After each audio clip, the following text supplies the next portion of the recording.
Hey guys, this is Tom and welcome to Civil Raja, your gateway to future. So guys, in today's session, we are going to study about methods of structural design. So basically, there are three different methods of structural design. First one is our working stress method. Second one is our ultimate load method. And third one is our limit state method. So basically, we have heard about all these topics during our college days, but back then we couldn't understood all these things. So today I'm going to explain this because we are going to design our structure according to limited state method. But what is limited state method and why do we have to use it? That we need to understand first. So let's start the topic. So basically, you can see the working stress method is not widely used. So basically, this is used to while designing the water tanks. Now, the ultimate load method that is not used anymore. And then comes the limited state method, which we use for buildings. And our course is dedicated to buildings.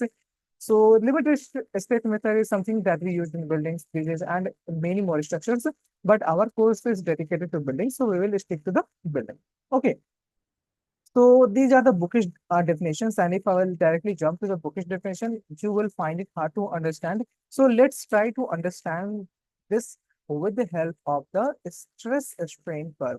So I hope you have already known this curve. Basically, this is the vertical axis, which is representing the stress, and this is the horizontal axis, which is representing the strain. Now, there are five different points: A, B, C, D, and E.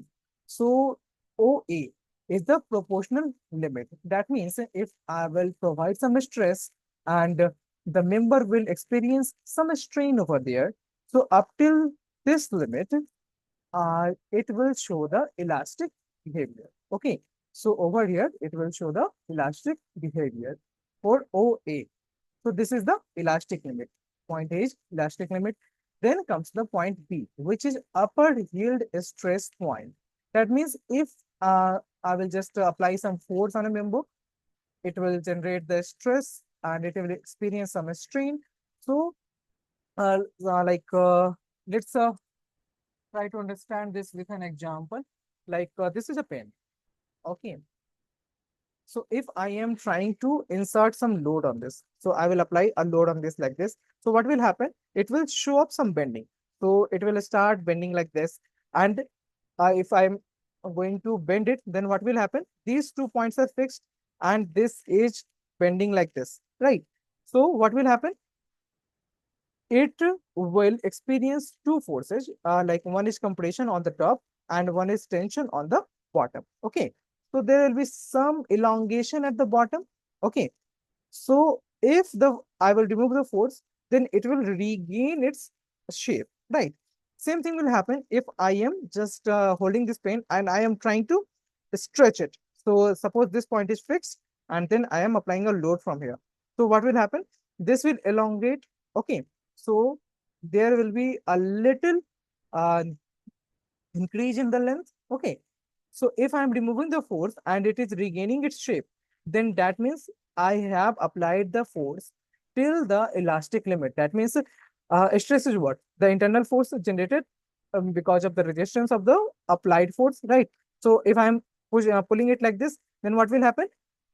A force will be applied on this pen, and that is the external force. Then some internal force will also be generated in this direction. Okay, if I'm applying a load in this direction or force in this direction, some internal force will generate in this direction. That force is called stress. That is one thing that should be clear. Then what is a strain? If I am stretching on this one, or let's say I am applying a force in this direction, then what will happen? A little elongation will be there. So delta L, which is the elongation, divided by L, which is the total length of this pen, that is the strain. Strain means delta L by L. That means deformation by total length. That is a strain. So we draw a curve for stress versus strain. And all the things is defined over there in the stress strain curve. So if I am applying the stress because of this load, the stress is generated. So if I am applying the stress, I am directly saying that if a stress is there, then some strain will also be there. So if it is stretching till the limit, where if I'm removing the load, then it will regain its shape. Then that is the elastic limit. So that will happen till point A. Okay. Then what will happen if we will try to stretch it a little more, then comes the yield point. So after the yield point, what will happen? There will be some deformation seen in this particular pane. That means uh, I have applied some force and then I'm removing the force. So it will buckle over here. Okay. So it first of all, it will buckle and then after that it will break. So it will buckle over here. So that buckling, if it is stays even after removing the load, then that's beyond the yield stress point. Okay. Now comes the breaking point. So let's understand this with the graph. I hope this point is clear. If not, then stay with the session. You will understand it because I am going to repeat it many more times over here. So if I'm applying some load, there is some deformation and it is shown if I after removal of the load, it is regaining its shape, then it is showing the elastic behavior. Then comes the point of upward yield stress point. So if you will apply the load beyond this, then it will not be able to gain its original shape. Okay. Then comes the lower yield stress point. That means the deformation will happen. Then comes, and if I'm continue applying the load, then what will happen? Stress will generate, and because of that, a strain will also be generated, and then there will be a permanent deformation in the member. So after a removal of the load, this will not regain its shape. So what it will show? It will show the plastic behavior. Okay, elastic means it will regain its shape. Plastic means it will not regain its shape. Okay. Then if I will continue applying the load, then it will start necking. Necking means, um, let's say, let me draw it for you. So what will happen? There, where is the shapes? Okay, let's say we have a member like this. Okay, then what will happen? There will be some necking shown over here. That if I will just keep applying the load, it will be bent like something like this. So this is necking. What will happen after that? It will reach to the point E, and if I will continue applying the load, then it will break off. Okay. So it will happen something like this. Okay. And this is the point where it will break off. It will break over here and over here. It will break. So these things happen. Okay. I hope this graph is clear. Now, what actually happens that if I am talking about this point C, okay, we are talking about this point C over here, and then we have this point D over here. Okay. So in WSM method, what we take that, okay, I am considering the strength of the material till this particular level. Okay. That means if you are considering the limit of the material as this one, the limit of the material is where? It is upon fracture, right? This is the limit. But in WSM, we just consider this yield stress point. That is the lower yield stress point. Okay. So I will apply the load considering that this should not go beyond yield stress point, and the load applied should be under the yield stress point. And we design the structure accordingly. So this method was considered as WSM. Okay. Then our engineers thought that, okay, we are not using the property of the materials completely. So what we will do, we will consider the strength of the material over here at the point G, that is ultimate stress point. That after that, the necking will happen and it will break. Okay. But in the strain hardening zone, we will simply just consider that this member is okay to be used. So we consider the strength of the material till the point of ultimate stress point. Okay, so you can see this is ultimate stress point. So over here, we will simply consider the limit of the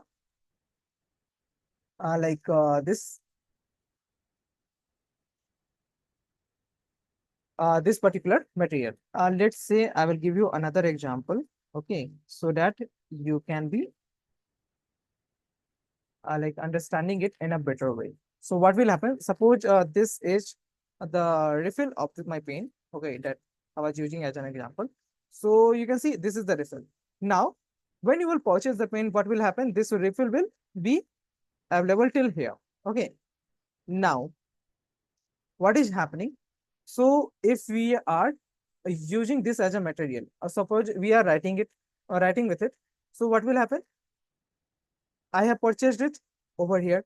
Now in WSM method, we will not use the full capacity of the refill. Okay, we are using it till here. That is at some extent where it is safe, which is our lower yield strength point. So okay, if I am working on some project, I have to write a lot of pages, and I have seen that okay, this refill has reached till this point. Then I will simply stop using this refill and I will purchase another pen. Okay, then what will happen if I am using this refill till the limit over here? Okay, so what will happen? This is our like the another point, which is our D, that is ultimate stress point. So we, if we are using it for ultimate stress point, so we are using more capacity of the member. Now, after reaching here, I will simply change my refill. I will not wait till the refill to come over here and it goes finished off before replacing it. Okay, so this is our ultimate stress point. So this is the LSM method. Okay, so we are using the capacity of the member till the ultimate stress point. Okay, after that, we will consider it as a failed member. Okay, so this is what is the basic difference between LSM and WS. Okay, I hope the point is clear. Now,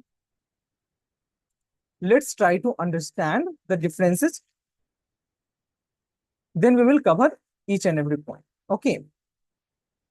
So basically, while working on the working stress method, we use the low loads. Okay. So we do not apply the loads till the very much capacity of the member. What we do, we apply the load only till where it reaches the lower yield stress point. Okay, lower yield stress point. So this is the line for WSM and this is the line for LSM. Okay, and in LSM, ultimate load is used. So it is shown that it is taking up the ultimate stress point. So ultimate load is used. Okay, so we are using the member for a higher load, the same member for the higher load. Okay.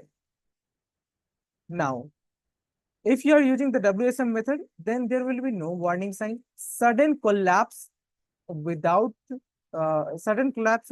happen without crack warnings. Okay, this is something very important for us. So it will not show like any kind of bending or any kind of cracks. It will simply collapse.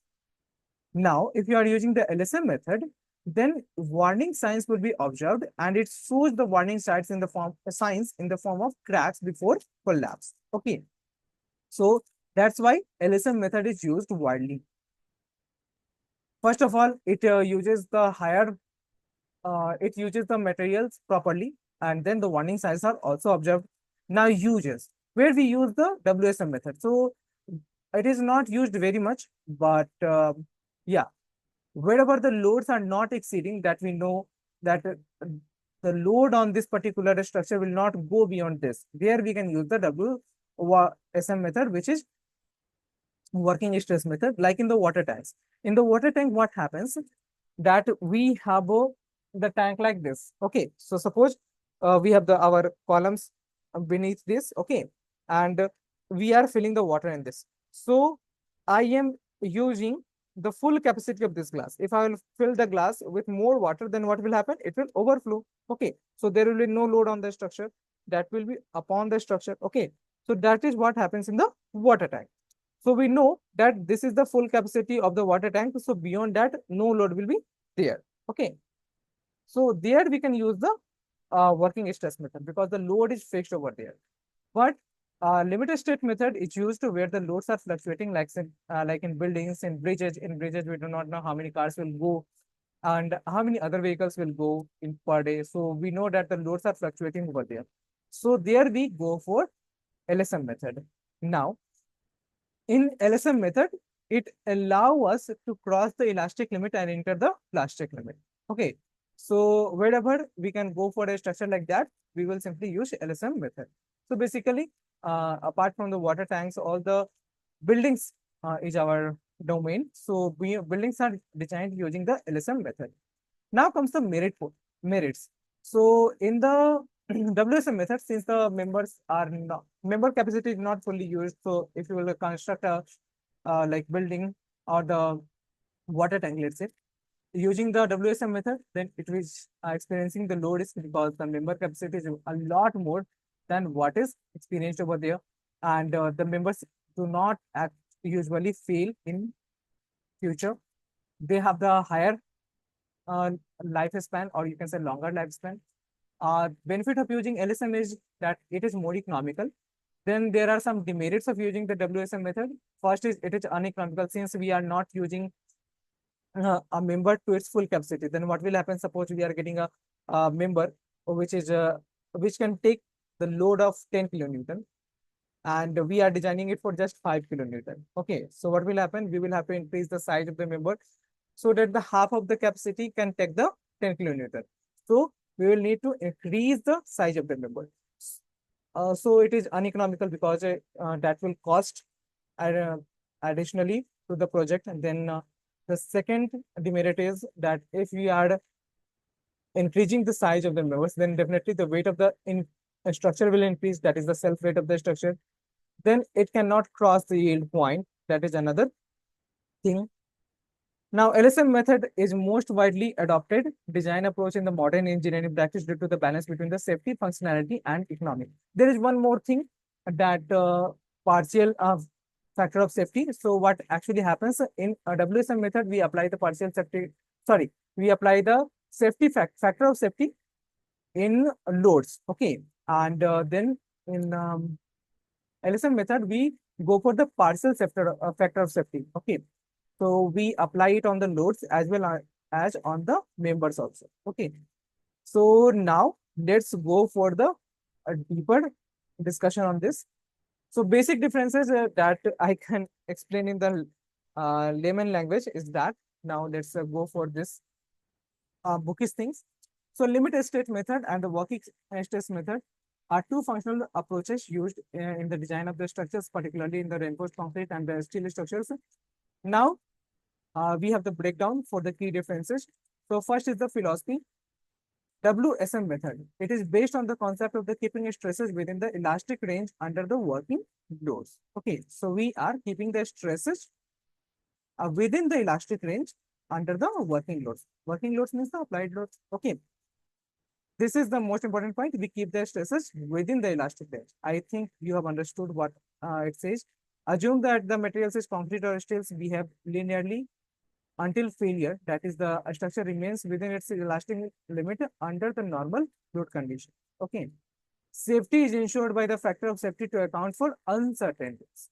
Then comes the limited state method, a more advanced approach based on the considering the ultimate strength of the material, ensuring the structure performs adequately at both serviceability and ultimate states like collapse.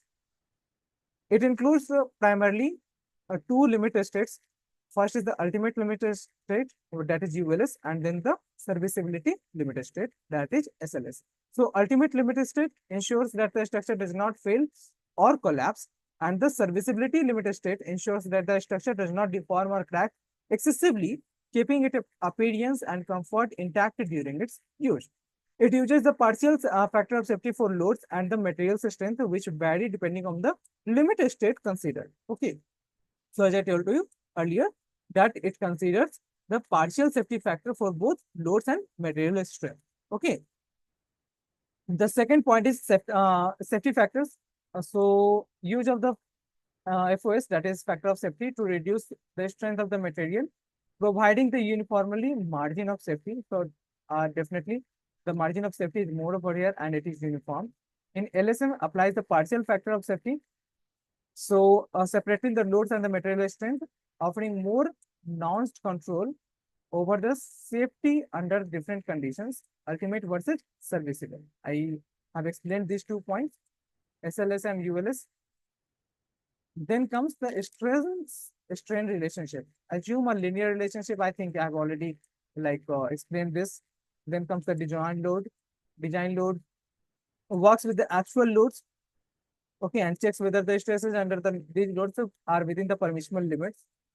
And LSM uses the factored loads, which are increased by the partial safety factor to account for uncertainties in loads to ensure that the design is safe and under the extreme condition. Okay, so whatever the extreme condition that can possibly be, in that condition, we will go for the factored load, okay, not the complete load.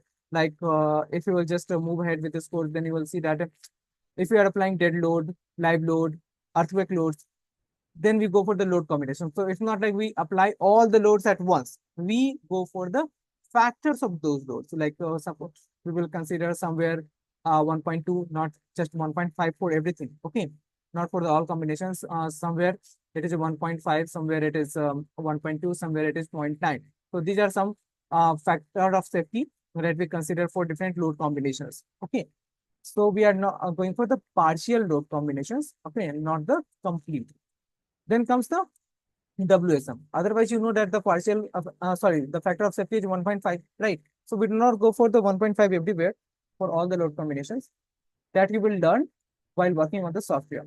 Then comes the WSM, which often leads to conservative designs, resulting in more material consumption because it does not account for the actual strength utilization near future. So I've explained this, that we are not using the actual strength of the material. So it go for more material consumption.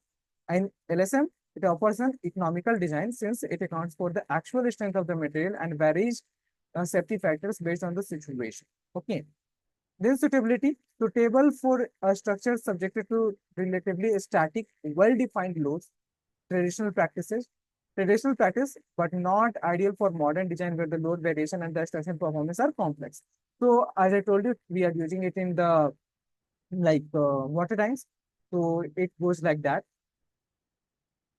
We know what is the maximum load that water tank will experience. So we can just consider it as the well-defined loads. Okay.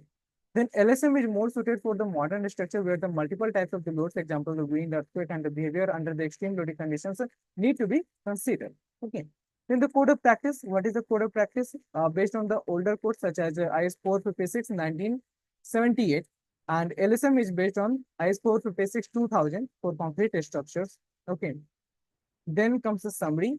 WSM is more conservative and simplistic, focusing on keeping the stresses within the elastic limits. LSM is more realistic, economic, and based on the ultimate strength, providing the different safety margins for different types of failures. Okay. Now let's talk about this bookish definition also, so that if we miss out on any point, we can simply just go ahead with this one. Let's try to bulletize these points. Okay.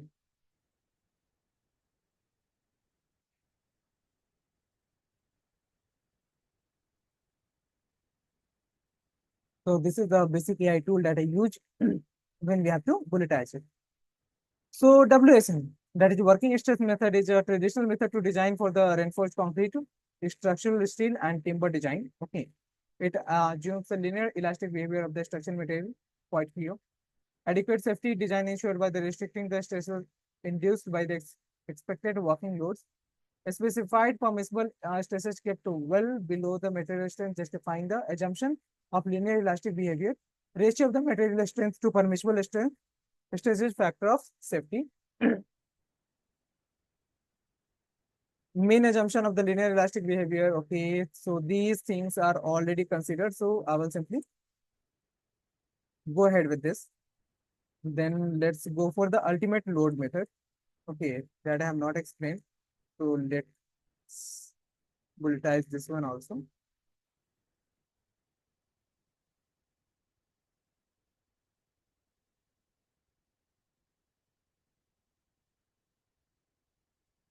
So ultimate load method involved evolved as an alternative to WSM method due to the shortcomings in the reinforced concrete design and with increased understanding of behavior at ultimate loads.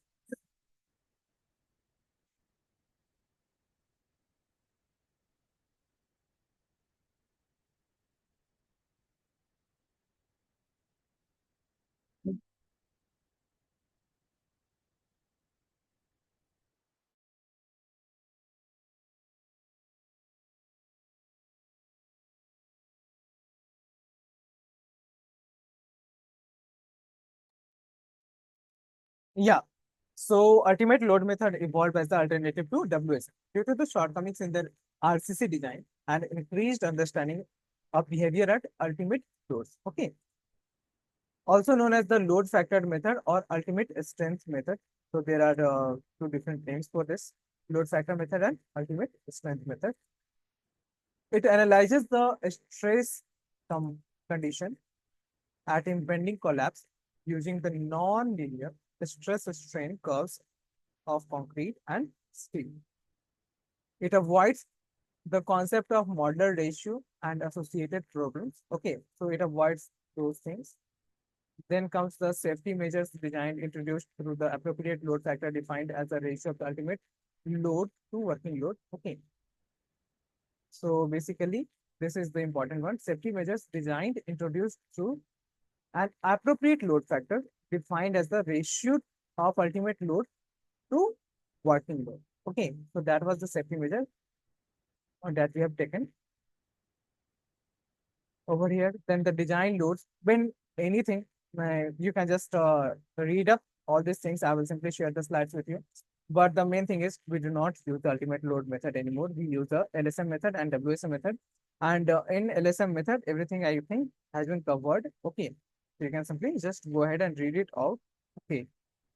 So guys, that's all for today. And in the next class, we will discuss about what are the different IS codes and what are the different loads that is needed for our structure. Okay. So we will cover all these things. Okay. So see you in the next session. Till then, keep learning. Thank you guys.